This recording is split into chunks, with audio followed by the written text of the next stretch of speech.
Alright guys, we're doing more fantasy baseball content and we're moving on to breakout and sleeper pitchers. I feel like the word sleeper has kind of become overused in fantasy sports. The way I think about that word is just a player who I expect to overperform their draft price. Either that or someone that's relatively obscure who winds up elevating their talent level and being a productive player all season. So on this list, I have 5 pitchers that were inside my top 50 starting pitchers. You guys can check out the link to that video in the description below, who I think have ace potential this year. And then 5 more guys who I'm pulling out from the mud who I think can be highly productive this season. And then afterwards, I have 15 more guys who I have one-liners on that kind of span the whole spectrum, but just because I really want to mention them too. But before we get going, I have to thank all of you guys again for supporting the channel. It's been so much fun to make these videos and interact with everybody. And again, we hit the big goal of 1,500 subscribers after the last video. Now, if you guys are watching and not subscribed, I know a lot of you are out there, please go down there and click that big red button because there's going to be a lot more content coming over the next few weeks. But again, thank you guys so much for supporting. I really appreciate you being here. Okay, now, the big key to finding sleepers and breakouts, first off, is always understanding the league you play in. If you guys are playing in 10 or 12 team head-to-head based leagues, finding the next breakout ace is incredibly important to winning a title. It helps a lot to take risks and try and find lightning in a bottle. Going for some injured guys, going for some guys that big stuff that could take big steps, kind of avoiding the more boring innings eaters types and going for the moon. The flip side of that is you have to make decisions quickly with guys in the bottom of your roster because the waiver wire will have such good players and some guys that will turn into these full season studs. Last season alone, you could have scooped pitchers like Garrett Crochet, Ranger Suarez, Jack Flaherty, Luis Heel, or Sean Manaea, just to name a few. I'm going to give you some names for the end of your draft in the bottom of your roster, and these are guys that are worth taking shots on, but you have to be ready to make quick decisions about these guys early in the season, just in case it's not working out, which is definitely possible. It is important to take shots on a lot of these types of players at the end of your draft, but it also helps a lot to identify if it's not working out early on, not to fall in love with these guys, cut bait, and move on to the next one. And I'll be making videos about that early in the season to help you make those decisions. But all right, let's get started. The first pitcher on the list, the people's breakout, it's Bryan Woo. Woo has all of the makings of being a future ace. The only things in his way are a few tweaks with his pitch mix and staying healthy. His four-seam fastball is so unique, has such a flat approach angle, and he has such great extension on it that it provides the perfect foundation for the rest of his repertoire. That pitch is so good, it's the only one of his pitches he threw at least 20% of the time against left-handed batters, and they still had just a 285 expected WOBA against it. As that heavy of a primary pitch against opposite-handed hitters, to have that good of results against you is absolutely baffling. And that pitch makes the rest of his repertoire fall together really easily. But he could still use more to take the next step and truly become the ace I think he can be. His sweeper was coming along last season, but it didn't have that pinpoint command we've come to expect from Woo that he shows on his fastball, his sinker, his changeup, and his tighter slider. But I will say, he's definitely spending a lot of time working on that sweeper this spring. He had his start in spring training about a week ago now, where that sweeper was his most thrown pitch. If he can master it by the time this season begins, he will truly be unhittable against right-handed batters. But he also needs another weapon against left-handed batters. I mentioned how fastball heavy he was against them, and the four-seam fastball does play well against left-handed batters. But the problem is Woo relied on his sinker against left-handed batters. Sinkers from right-handed pitchers generally do not perform well against left-handed batters, and that was his second most thrown pitch against them, and it got hit pretty hard, especially compared to the rest of his stuff. His slider flashed some pure gyro movement at times, which means when he's throwing that slider, it's kind of acting more like a shorter, tighter curveball where it's just falling over itself, going more straight up and down. But sometimes he did kind of lose that tightness on it, and it got some horizontal break, and the lefties wound up hitting that as well. If he can refine that pitch or develop some kind of cutter to act as a bridge between his fastball and those breaking balls, that could solve all his problems against lefties. Even if he makes no changes, even if he has no new tricks, all he has to do is stay healthy,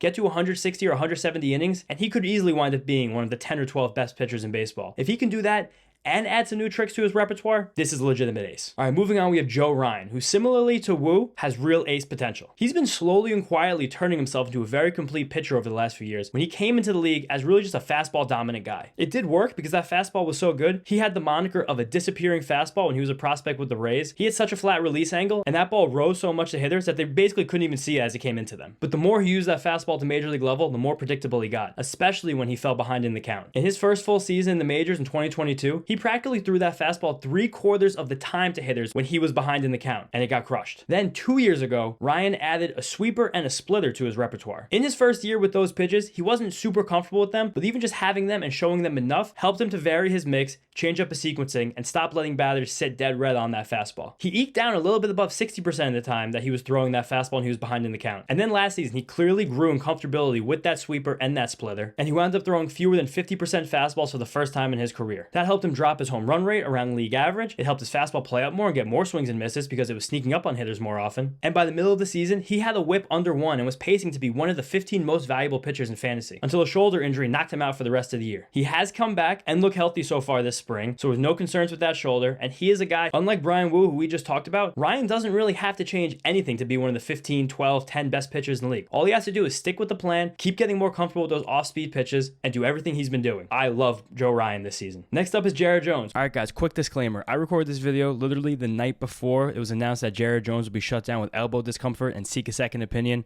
That to me feels like Tommy John surgery. I hope it's not Tommy John surgery. If it is Tommy John surgery, disregard this whole section. If it's not Tommy John surgery, we're still in on Jared Jones, who I mentioned was one of my big sleepers I targeted last season. That was because as a rookie, he tore through spring training in a crazy way, striking out everybody and allowing 0 earned runs, and eventually earning himself a rotation spot with the Pirates right out of camp. Then through his first 6 weeks as a major leaguer, he lit the entire world on fire. On May 10th, as a rookie, he had a 2.63 ERA, 52 strikeouts, and just 5 walks across 41 innings. That is disgusting, and he did it on the back of a fastball and slider combo that was truly one of the best pitch duos in all of Major League Baseball. That fastball averaged 97 miles an hour with tons of life, and Jones's slider averaged 89 miles an hour with nasty movement. But there was an issue. He was throwing those two pitches a whopping 86% of the time through those first 6 weeks in the bigs. And it became very obvious that he was using that fastball to get ahead and then using the slider to wipe hitters out. That became very predictable, and hitters pretty soon figured Jones out. Then he had a few months where he struggled, fatigue set in, he wound up pulling his lat, missing a few months, and when he came back, he was not effective at all. The second half of his rookie season really washed away what looked like was a budding ace in the first couple of months. But now he's back this spring, he looks totally rejuvenated, and more importantly, he's throwing a new sinker and an improved changeup. That sinker gives him a great wrinkle as another hard pitch to counteract right-handed batters with his four-seam fastball, and the changeup is a really valuable weapon against left-handed batters that has a chance to be an out pitch. He has all the makings of an ace and someone that if you look up in May or June and he's one of the 10 best pitchers in baseball, you wouldn't even be surprised. Something else really important about the first 3 guys I named here, all of them pitch in tremendous pitchers parks, especially Wu in Seattle, but also Joe Ryan in Minnesota, especially early in the season when it's cold, and Jared Jones in Pittsburgh. A pitcher's situation is incredibly important to their fantasy value, and these 3 guys are in great situations, as well as my next guy, Reese Olson. Olson was cruising last season with a 3.23 ERA and 1.18 whip over 103 innings before a shoulder injury knocked him out for a few months. He was able to return though for the Tigers in their playoff run in September and had a few nice appearances in the playoffs. He has a really good slider, really good changeup, not so good fastball, but sensational command that kind of ties his whole repertoire together. It makes him such a unique pitcher because he's able to use that slider and that changeup, 2 pitches that don't have the best platoon splits, to hitters from both sides of the plate. And it's worked really well so far. He has a pretty basic sinker-slider mix against right-handed batters that made up over 75% of the pitches he threw them last year. And I got to tell you guys, his slider command was so good, just ridiculously good. Unbelievable precision on that pitch. It got a 51% whiff rate and allowed an .085 batting average against to right-handed batters last season. That is unthinkably disgusting. But his changeup against right-handed batters was the wrinkle that actually put him over the top. What makes Reese Olson's changeup so good is that it drops a lot more than hitters expect. That allows him to throw against right-handed batters because most changeups kind of run into righties from right-handed pitchers. And oftentimes you're going to be throwing changeups on the outside of the plate because you throw a changeup on the inside of the plate, a hitter can get their hands inside on it in such a slow pitch and yank it. So if you throw a changeup to a right-handed batter as a right-handed pitcher on the outside of the plate and it runs into them, that means it's going to bleed over the middle and likely get smacked. But Olson's doesn't do that. It drops much more than it runs, and he was so good at locating it low and below the strike zone to the right-handed hitters. It worked in incredible unison with his sinker and his slider because he would use his sinker to run in on their hands and his slider to dart away from them. So when he was throwing all 3 of these pitches, they looked exactly the same to the batter until the last second. The sinker would go in, the slider would go away, and the changeup would fall down. Just beautiful. That changeup induced a 54% whiff rate against right-handed batters. Of every right-handed starting pitcher in the league, that 54 whiff rate for Reese Olson on changeups to right-handed batters was by far the most swings and misses any right-handed pitcher got with changeup against right-handed batters in the league. He is a unicorn. He does use more of an all-hands-on-deck approach against left-handed batters, whereas fastball and changeup played well with each other on the outside of the plate, and he was still able to dot his slider against them low and darting out of the zone. And then he mixed in a handful of curveballs for good measure. It also looks like he's been working on that curveball a good bit more this spring, and he has been throwing a tick or 2 harder this season, which I don't know if that's going to hold. Definitely be wary of spring training velocity bumps because these guys are throwing 2, 3, 4 innings at a time rather than the 5, 6, 7 we expect them to throw during the season. But if there's any way that he can get those 2 ticks back, Reese Olson could literally become one of the 20 best pitchers in baseball, and I don't say that lightly. To me, he's the bargain version of Tanner Bybee, conceptually. Not exactly exactly the same stuff, but similar as a guy who has a much better feel for his off-speed pitches and can throw them against anybody because the command is so good in an effort to hide weaker fastballs. Also, similar to what I was saying before, he plays in Detroit, which is an incredible home park and very important to him being a breakout pitcher. Next up, the last of the future aces, this is Gavin Williams. Gavin Williams is a stuff king. He has a blazing fastball. He has a devastating slider. He's a big dude, 6'6", 230 pounds. Crazy pedigree as a first-round draft pick out of Eastern Carolina. And 95th percentile extension at over 7 feet. So that 97-mile-an-hour fastball he's throwing feels like 100 to the hitters. It also looks like he's made some really important changes to the shape of his fastball that could put him over the top. He had a start about a week and a half ago in the spring where he wasn't so efficient and was only able to go 2 1/3 inning, but his fastball earned more whiffs across those 7 outs he recorded than in any individual start he made last season with the Guardians. Legitimately, he got 7 outs in that spring start, and the fastball forced more swings and misses than any start he made last season. Ridiculous. A big reason that happens because that pitch had 2 added inches of IVB. And when I say IVB, I mean induced vertical break, which is how much perceived rising action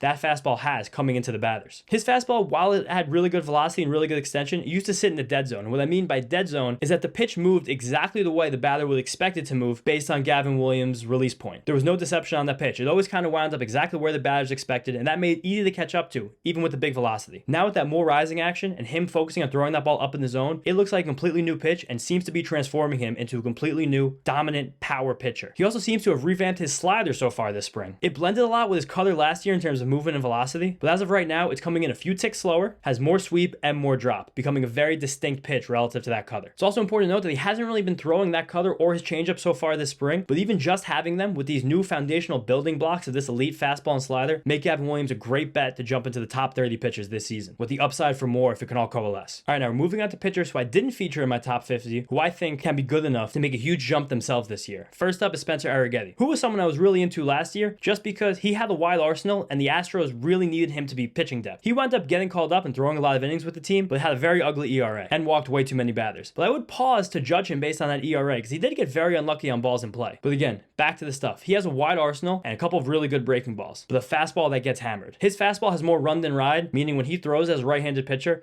it more of cuts into the right-handed batters rather than ride where it rises up above like I was talking about with Gavin Williams. And it allowed a .516 slugging percentage last year. A .516 slugging percentage. That's very bad, but it still earned about 20% whiffs, which is acceptable and means that pitch can find a way to become effective if he could figure out the command of it. Also, he has over 7 feet of extension, which means that 94-mile-an-hour fastball probably feels more like 96 or 97 to the hitters, which is another thing that can help him moving forward. On top of that, he posted some videos on Instagram this offseason of him working on a sinker. Just having that sinker against right-handed batters would be a really valuable wrinkle for him to give hitters another hard pitch to think about as he's coming through his windup. But the real story for Arrighetti is that his off-speed stuff is very good and very real, and that is a sweeper and a curveball. And the key is that the curve looks a lot like the sweeper until the last second. It's really more of a slurvy pitch where it has a lot of drop and a lot of sweep, and it spins very, very similarly to that sweeper out of his hand, but then just drops a lot more. So hitters can't really distinguish between them, especially right-handed batters, as coming into them. Against right-handed batters, each of them had better than a 40% whiff rate and a batting average against that started in the ones. That's disgusting. But his cutter and four-seam fastball both got hit pretty hard, so again, a sinker would really help him as a new weapon against right-handed batters. His curve was also great against lefties, and the cutter was better against them too. And he did wind up performing pretty well against left-handed batters overall. I really think a sinker ties this whole thing together, and no matter what, he seems to me like a really, really good bet to wind up inside the top 40 starting pitchers by season end, even if nothing else changes besides getting better batted ball luck. All right, now the next guy up is Grant Holmes, who first off is just an incredible story. He was a former first-round pick who spent 10 years in the minor leagues before finally making his debut last season with the Braves. As he was toiling through the minor leagues, he always struggled with his weight, and eventually his wife forced him to get some testing done, and he found out he was lactose intolerant. After he dropped dairy out of his diet, he'd lost 20 pounds, and then he was ready to rip. And also something that's pretty funny, he looks exactly like Kenny Powers. But he has a pretty secure role in the Braves starting rotation, which is huge. It's really important for guys who are going to be breakouts or sleepers to have roles as starting pitchers to begin the year. So then if they're good, they just wind up being good, and if they're bad, we learn they're bad. We don't have to hold them on our roster and take up a spot that we could be using on a valuable waiver wire addition. But what makes Holmes so good is that his slider and his curveball are both quite legit. They mirror really well based on how the batter sees them coming out of his hand to his fastball, so all those pitches wind up tunneling very well, and they're hard to distinguish. And he's really, really good at living on the outside of the plate with all three of those pitches and trying to fool hitters to get his outs. He winds up being very fastball slider heavy against the right-handed batters because both those pitches work well off each other. And then he's more of a kitchen sink approach with his fastball, slider, curveball, and changeup against the lefties. But the key for him again is living living in the shadows, staying on those edges, because the stuff is fine, but not overwhelmingly good. So he really enjoys the shadow of the strike zone, the shadow realm there. He's an edgelord, if you will. And a big reason for that is because his fastball does not have great shape and doesn't come in with elite velocity, so it's never going to overpower hitters, especially not in the strike zone. But really good command, and being able to tunnel that pitch off those breaking balls has helped him be effective so far. He was also already stretched out to 93 pitches in his last spring start, telling us that he's ready for a full workload to begin the season. And on top of that, he was sitting 94, 95, and touching 96 miles an hour when he was up to 93 pitches. That's where he was at the end of last season when he was starting to become a starter. So it's really good to see that he's been able to hold that velocity going from relief to starting. Also, before I mentioned that he was throwing a changeup, he has a new changeup in spring that seems to be much better already. It's the new hot pitch that's going around spring training this year, and it's called a kick changeup. And when I say kick changeup, I mean that pitchers who throw it will throw it like a fastball, but spike one of their fingers. And that spiked finger will kick the ball as it comes out of their hand. It's really good for pitchers who have a supination bias, which means they struggle to get on the inside of the ball on their release, and allows them to get tons of depth on that pitch while still having high velocity. I really want to thank friend of the channel, Isaac Groffman, for helping me with that description of a kick change. He's a pitching savant, and everyone here should follow him on Twitter. But Holmes has been throwing that kick change this spring, and it looks really, really good. It has tons of depth, tons of drop, and it's sitting 90 miles an hour, which is ridiculous. That pitch could really change everything for him against left-handed batters and tie this whole repertoire together, turning Holmes into a guy that, if he can stay healthy this year, if he can maintain this workload, if he can maintain that velocity, someone who could really sneak into the top 30 pitchers kind of easily, especially on a team like the Braves, who offer great run support and play good defense. Next up might be my favorite guy here. This is a chaos pick. It's Jack Leiter. I think the baseball world has a bit of prospect fatigue with Leiter since he was the first round pick that's performed pretty badly between the upper minors and the major leagues over the last few seasons since being drafted out of Vanderbilt. Even still, we're at the point with Leiter where his command is not very good, but the stuff is completely electric. He always relied on his fastball, slider, curveball, and some changeups, but now this spring, he's someone who's also developed the kick change and is throwing a sinker, which will give him a good wrinkle, like I've said a couple times in this video, for hard stuff against right-handed batters, while the kick change gives him a wrinkle against the left-handed batters. It's really important to have more pitches, give the hitters more things to think about, especially when you're a guy like Leiter who doesn't have the best command, because the hitters can only key in on a few small things and kind of know what you're throwing, and you miss your spot, that's how you get pelted. But if they can't really key in on exactly what you're throwing and you miss your spot, but they don't know the pitch that's coming, or they can't figure out the pitch that's coming, or they haven't seen the pitch that's coming, then they miss, you saw them off, you get a ground ball, you get a pop-up, you get a foul ball, you live to fight another day. That's going to be really important for Leiter, because he is still walking a bit too many batters this spring. If you can find any way to get that down, the stuff, everything he has here is crazy. He got up to 80 pitches in his last start this spring, and his fastball sat 97 and 99 miles an hour. That is unbelievable. He's also in a Rangers rotation that might look a bit crowded, but seems like with some injuries they've already sustained this spring, he might be able to get a shot in that rotation on opening day. And even if he doesn't get the shot exactly on opening day, I'm sure there will wind up being some injuries between Jacob deGrom, Tyler Mahle, Nathan Eovaldi. He also got to 110 innings pitched last year between all levels, so it's really easy to see him get to 130, 140, or 150, and being a guy that can be something of a workhorse in the new era of fantasy baseball where no one goes 200 innings anymore, and stick in this rotation on a really, really good team with a really good lineup and tons of run support all year long. Next up is going to be a gross one for all the Mets fans out there, but it's Tylor Megill. I will not quit this guy. The stuff and the mix is too good, and it's too easy for him to seemingly make these command improvements for me to be done with him. Also because the Mets really seem to be hitting their stride with pitcher development over the last few years, with Jeremy Hefner, Eric Yeagers, and David Stearns at the helm. We saw what they did with Sean Manaea and Luis Severino last year, and I think there's a good chance that Megill could be next in line to have that breakout. Clay Holmes has been the hot name. He's everybody's sleeper and breakout pick, but I think that name is too hot, so I want to talk about someone like Megill, who's a little bit more in the mud. For Megill, the things that make him valuable is that he has a clear rotation spot with big injuries so far in this spring training to Sean Manaea and Frankie Montas, and he has so many pitches at this point. He has a really explosive fastball. He has a sinker. He has a cutter. He has a sweeper. He has a curveball. He has a slider. He has a splitter. He doesn't really throw those things all the time. Some of them he's not that comfortable with, but he's shown the ability to throw all of them in games. And again, that fastball is explosive and the velocity is plus. The sinker looks plus so far with the good velocity. The real problem for Megill, and it always has been, fastball command. That explosive fastball, he doesn't really always throw it towards the top of the zone. That thing needs to sit leathers or above, and if he can do that, he's going to get more swings and misses. Less guys are going to be able to tee that thing up when it goes low in the zone. He'll miss more bats, and he'll be a much more effective pitcher. He just has never shown either the willingness or the ability to do that consistently yet. Also, another key thing for Tylor Megill is that his splitter could truly be an it factor for him. The few he threw last year, it was one of the most unique pitches in the league, coming under 500 RPMs at times, and really, he threw some that truly looked like knuckleballs. But he really has no idea where this pitch is going. He has no command of it whatsoever. He hasn't thrown many this spring, but I am really hoping it's still in his back pocket and something he might be able to use once in a while. And again, last season, Tylor Megill had a 4.0 ERA and a 27% strikeout rate over 80 innings. If he actually can maintain that over a full season and be a workhorse in the Mets rotation, because he got up to 130 innings between all levels, he has a 4.0 ERA and a 27% strikeout rate over 140, 150 innings. That's someone is suddenly one of the top 50 starting pitchers in the league. That might not be valuable in all of your fantasy leagues, but especially if you're in a little bit of a deeper league where Tylor Megill has a great defense behind him and a great home park. You guys have heard me say this a few times in this video. He's someone that you can easily stream in good matchups or most of the time at home if a little bit of these things improve a little bit. I understand that's not useful in all leagues, but there is a path forward for Tyler McGill to be quite a good starting pitcher this season. Now, last up, we got Hayden Birdsong from the Giants. I never try to take spring training stats too seriously, but there's always a lot of really important things that happen in spring training that we do have to keep an eye on. Something like a pitcher's ERA, that doesn't matter at all in the spring. But things like their strikeout rate, their walk rate, their swinging strike rate, pitch mix changes, and any changes we see to their stuff pitch movement wise, take note of that. And a guy like Birdsong, who tore through AAA last year, got to the majors, flashed a little bit, but struggled with a 14% walk rate. Seeing him walking no batters so far this spring and strike out 18 in 12 innings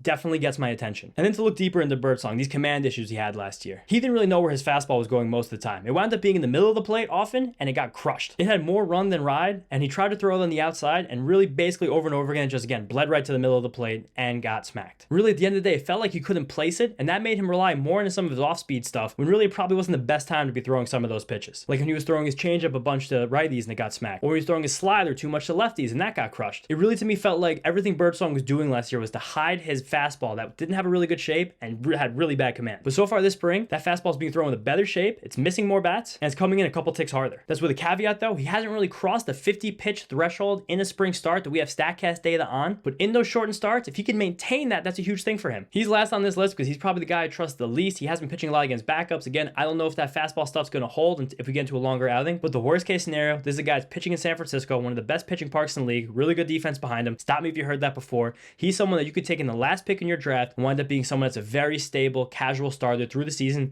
that sits on your bench a lot of the time, but when he's at home, you throw him in your lineup because it's a great park to pitch in. But all right, guys, that's the Big Ten. Now I'm going to go through 15 more one-liners. Other guys I really want to mention and put on your radar. First is Mackenzie Gore. Sometimes these breakouts hide in plain sight. Last year, his ERA was under 4, over 160 innings. He had 180 strikeouts. He will be an ace the second he starts throwing his fastball up in the zone, so watch out for that. Then Ryan Weathers. He's become a very popular pick because he has a fastball with really good shape as a left-handed pitcher, and he gets to call Marlins Park home. Then Jose Soriano. He has a demon sinker that sits 98 miles an hour, and he's also a ground ball artisan who seems to be working on his sequencing this spring, putting new pitches in new spots, but I just don't trust the Angels and never will. Then Kumar Rocker. He's had a very bad spring so far, and he's kind of fallen behind Jack Leiter in that pecking order, but last season he really flashed a devastating slider, and the Rangers are going to need some pitching depth this season. Then we got Ryan Nelson, who's someone I really liked last year, picked up on a lot of waiver wires, and he tore through the second half when he focused on his fastball, but he's had a bad spring, and he got pushed out of the Diamondbacks' very good rotation when they signed Corbin Burns. Next we got Luis Ortiz, who the Guardians went out and traded for this offseason, but he's shown some very poor command so far this spring, even though the stuff still looks good. Then we have a pair of twins, David Festa and Zebby Matthews. The Twins put some garbage in the back of their rotation with Chris Paddock and Simeon Woods-Richardson, who are definitely not as talented as both Festa and Zebby. Festa's having a very poor spring as he gets comfortable with his new sinker, but he has a good fastball, a really good slider, and he had a 20% strikeout minus walk rate last year as a rookie, which is super good. Then Zebby, who has plus velocity, never walks anybody, and a really good slider. Last few here, Casey Mize. I'm ready to get hurt again, but the fastball showing much more life this spring. The slider looks better, and he still has that good splitter. Then we have a pair of Mets in David Peterson and Griffin Canning. Again, this Mets rotation needs volume right now, and these are two guys that are going to start the season in the rotation. Peterson was really good last year with an ERA in the 2s, but I am expecting some regression there, but he's someone who could wind up being a horse for this team and has flashed some strikeout potential in the past. And then Canning, who's coming from the Angels to the Mets. The Angels are horrible at pitching development. The Mets are giving him the best coaching he's ever had already in the spring. The Mets are helping him hide his really bad fastball, which the Angels had him throwing more than any other pitch, even though it was terrible, with a good slider, a good changeup, and a new cutter. Then we got Landon Raup on the Giants. He is very Logan Webby with a super east-west profile. Great park to pitch in, great defense. He's working on a new cutter so far this spring. That's a really good play against left-handed batters. Now, last three, Mike Soroka. Amazing to see him back in the league. He's had a pretty hot and cold spring so far, but his fastball showing more life, more velocity, and he's had a really good slider too. So some stuff is there, but definitely still some kinks to work out for the new Mike Soroka. Last two, really deep. Cam Schlittler on the Yankees. The Yankees have traded all of their pitching depth, and now we're having a lot of injuries to their rotation. So they're going to have a lot of guys throwing innings for them this season. Schlittler has an amazing sweeper, but really iffy command, especially on the rest of his secondary pitches. Now last is Slade Ciccone, traded from the Diamondbacks to the Guardians this winter for Josh Naylor. He has really good command and deep pitch mix. That's a profile the Guardians have been able to get a lot out of in the past. But wow, guys, 25 breakout and sleeper pitchers. Thank you so much for sticking with me. This has been so much fun to do. Thank you guys all for supporting the channel. If you like what you're watching, please give this video a like, and please guys, click that big red button down there. Subscribe, subscribe, subscribe. We're going for 2,000 subscribers. Help me get there. And also guys, we're coming up on the season soon, so there's only gonna be a few more videos before opening day. Let me know what you want to see before opening day. I'm definitely gonna do breakout hitters similar to what I did here with the pitchers, but besides that, let me know some other content you want. I've had the thought of doing a live draft, but I know draft season is kind of ending now. I've had thought of maybe 5 tips of how to win your league. Give me some ideas. Throw some stuff at me because I'm an open book and we're all in this together. I'm here making these videos for you guys, but again, thank you all so much for the support, and I'll see you next time.